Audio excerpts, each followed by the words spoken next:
श्री स्वामी समर्थ.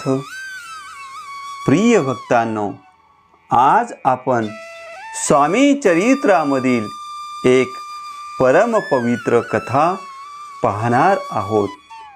मित्रांनो, स्वामींच्या कथा ऐकणे ही एक स्वामींची सेवाच आहे.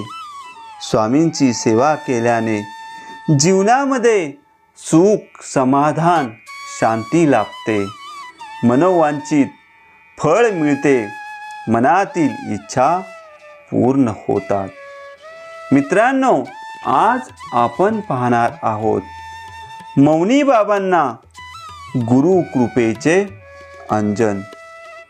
मित्रांनो, या परम पवित्र कथेला सुरुवात करण्यापूर्वी कमेंटमध्ये श्री स्वामी समर्थ असे लिहून चॅनलला सबस्क्राईब करा. श्री स्वामी समर्थ.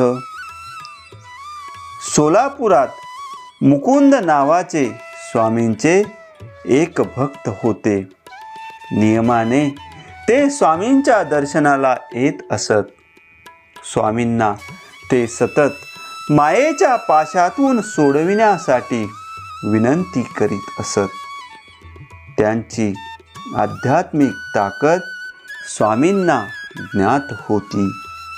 स्वामींनी त्यांच्या डोळ्यात गुरु कृपेचे अंजन घातले तेव्हा त्यांची दृष्टी बदलली. त्यांना ब्रह्मानंद झाला आणि त्याच क्षणी ते मौनात गेले. त्यांनी सर्व उपाध्यांचा त्याग केला.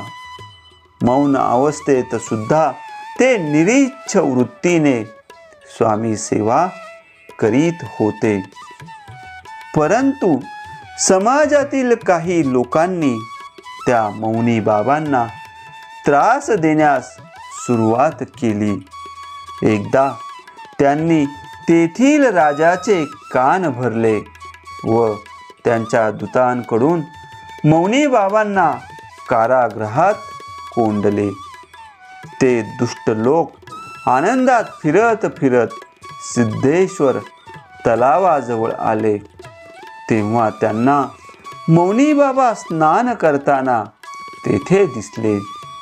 हे दृश्य पाहून ते आश्चर्यचकित झाले आणि मौनी बाबा योगी पुरुष आहेत हे त्याच्या लक्षात आले.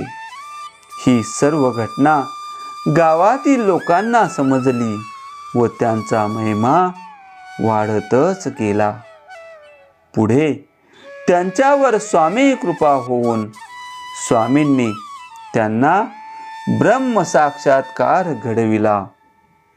सोलापुरातील आपल्या छोट्याशा वास्तव्यात स्वामींनी भक्तांच्या हृदयात ईश्वर भक्तीची ज्योत लावली.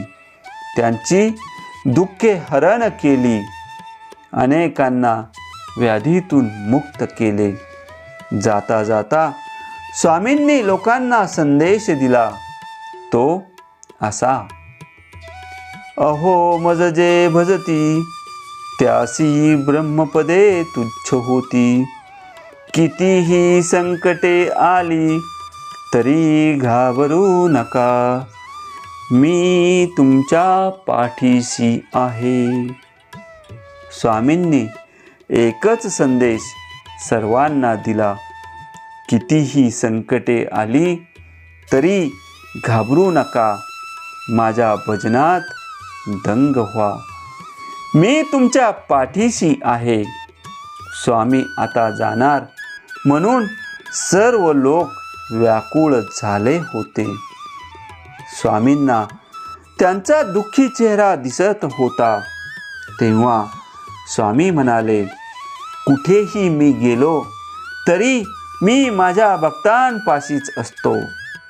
इतक्यात त्यांचे भक्त टोळ यांची त्यांना आठवण झाली व सोलापूर सोडण्याआधी त्यांच्या घरी भोजनास जाऊन त्यांची इच्छा पुरी करावी असे स्वामींनी ठरवले. मनी असता भाव स्वामी उभे पाठीशी ठाव. मित्रांनो, अशा प्रकारे स्वामींची ही परमपवित्र कथा संपन्न झालेली आहे.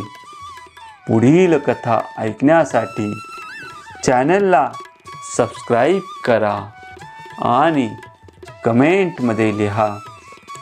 श्री स्वामी समर्थ.